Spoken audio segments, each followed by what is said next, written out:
Hi everyone, Smitty here, and I've got a great idea for a video. Listen, I found some articles, some studies that I'm going to read out. Maybe I'll try and put the picture over here or something like that so you can read along.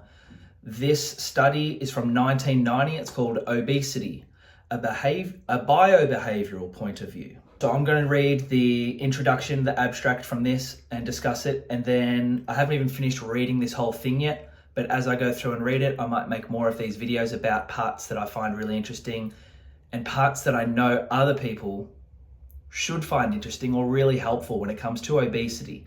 So when I'm talking about obesity today, I'm talking about overweight.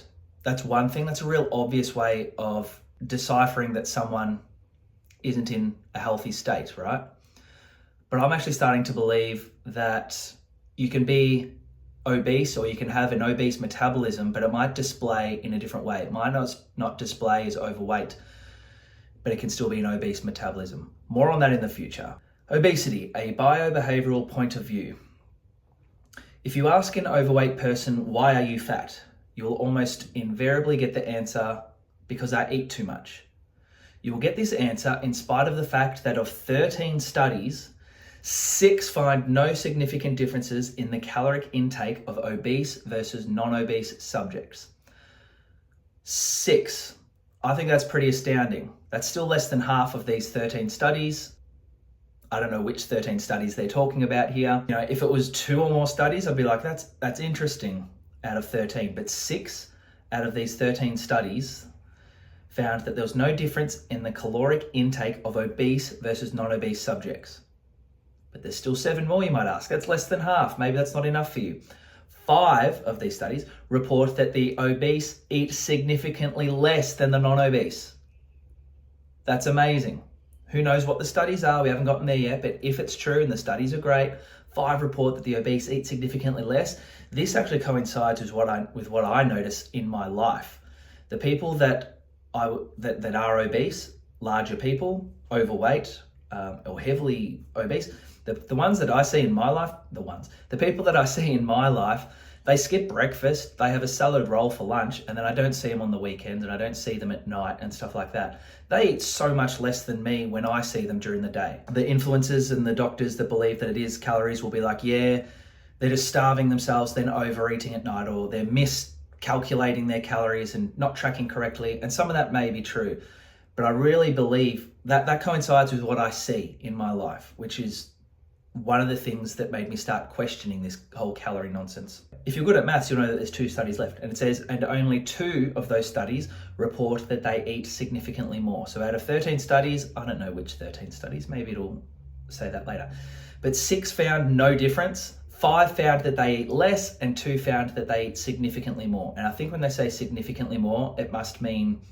scientifically significant. So it doesn't mean like significantly more, like 10,000 calories more, like whoa. It just means noticeable and measurable more. So that's just interesting, yeah? I find that interesting. It is hard to overcome this possible incorrect belief about the cause of obesity when most practicing professionals, doctors and influencers, and certainly every diet book is based on the assumption that excessive caloric intake is at fault.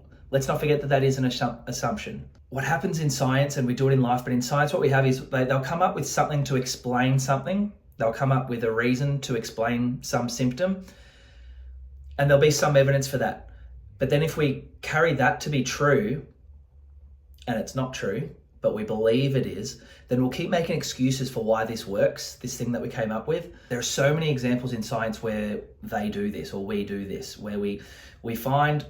we notice that when I eat more, or when 100 people eat more, their weight goes up. Therefore, it must be calories. And then if something doesn't work, like if we do a study and their weight doesn't go up, well, we were still right in our assumptions, but these people must be tracking wrong. They're just wrong. They're not telling us how much they ate correctly, you know? They come up with excuses rather than being like, hey, maybe our original hypothesis was wrong. Anyway. In spite of a failure rate approaching 90 to 95%, not sure where they get this from, we still cling to dietary exhortations. To exhort is to encourage strongly. We still cling to dietary exhortations in our treatments and expect that lack of adherence to our recommendations is responsible for failure. So 90 to 95% of people trying to lose weight through calorie restriction, they have a failure rate approaching 90 to 95%.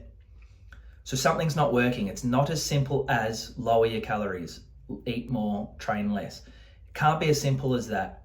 Or if it is, then having that approach isn't helpful. And that's my standing. Maybe the calorie thing does stand up and hold up in some way, but it's not helping people because the failure rate is so high. And I've read ahead on this study, and there's chemical reasons why. If you're obese or you know someone obese, sorry, I just got a message. There's a reason why you struggle. It's not due to you're not just lazy and dumb. Anyway, even though the failure rate is approaching that much, we still cling to dietary exhortations. We still encourage people, and we just think that their lack of adherence is responsible for their failure. But it's chemical, it's biochemical. There's more going on than just them being lazy. There's things going on inside their body where restricting calories isn't the answer. Recent research in the field of biochemistry suggests that several newly discovered factors, as well as others that have been known for years, this is in 1990, but generally overlooked, may contribute to obesity in a way that is not easily remedied by dieting. May contribute to obesity in a way that is not easily remedied by dieting. So still could be remedied, but not easily remedied by dieting. Caloric restriction may lead to an adaptive metabolic response that reduces a person's daily energy needs. When you restrict calories, your body doesn't go, oh, thank God, I can now burn fat. Your body says, well, I've got less energy coming in. I need to down-regulate what I do, how much I think, how much I heal. Just your general energy is going to go down. You've got less coming in, your body is smart and doesn't want to die, so it down-regulates everything. If you're already obese or an unhealthy person, you don't want your body down-regulating. You want your body bursting with energy so it can heal and you have the energy to move, and etc. So caloric restriction may lead to an adaptive metabolic response that reduces a person's daily energy needs, and to hormone and enzyme changes that lead to an enhanced rate of fat storage following caloric restriction. I'm going to read again. Caloric restriction may lead to hormone and enzyme changes that lead to an enhanced rate of fat storage following caloric restriction. Your hormones and enzymes may change when you restrict calories, so that when you come away from the calorie deficit or your calorie restriction, you have an enhanced rate of fat storage. Isn't that what we see? We see people get smaller, restrict, and then end up bigger. It's always blown my mind how that happens, because it's so hard for me to put on weight. I'd have to ignore all my hunger signals in order to eat as much. I've heard the amount of weight that people put on after a competition in my sport, or they'll let themselves go for 2 months and put on 15 to 20 kilos. For me to put on 2 kilos, I need to go to bed with a sore stomach and stuff my face with junk food and feel horrible.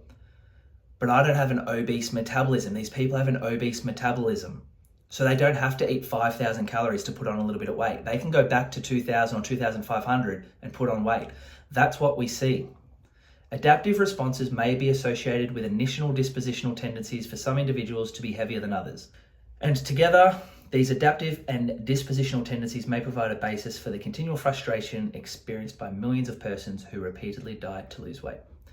We will review evidence for these adaptive and dispositional tendencies that resist weight loss efforts, and then suggest an alternative to severe caloric restriction based on the data from Vanderbilt University Weight Management Program. I'm going to leave it there because I'm trying to keep this video a little bit shorter. This is just the intro. If you're obese or you know someone obese, we need to start learning this. And the words that it's using in here is a lot of words like may and assumptions. So it's not like these people, it sounds like, even though it was back in 1990, they're not saying they've figured it out. But they wrote this back in 1990. It's now 30 something years later and things are much worse, okay? And what I've read here, what I've read out to you, this is unknown. Not many people know about this. Everyone knows about calories. Everyone's trying to diet, eat less and move more, and it's not working. It's creating things worse. And there is studies out there, and there are people out there that know this. And I'm apparently going to be one of them. So I'm going to start sharing this info. I really want to help people not only lose weight, but change their lives. Just because you're not obese, you could still be suffering from an obese metabolism. It's the reason for your bad skin, your gut issues, your fatigue. All your symptoms could be the same as someone that is obese. You're You're just not displaying it as overweight. Anyway, guys, I hope you appreciated this video. I will make further ones like this, so hopefully it does reach some people and I can start helping people more, gain some energy and regain their life back. Thanks for watching the video. See you next time.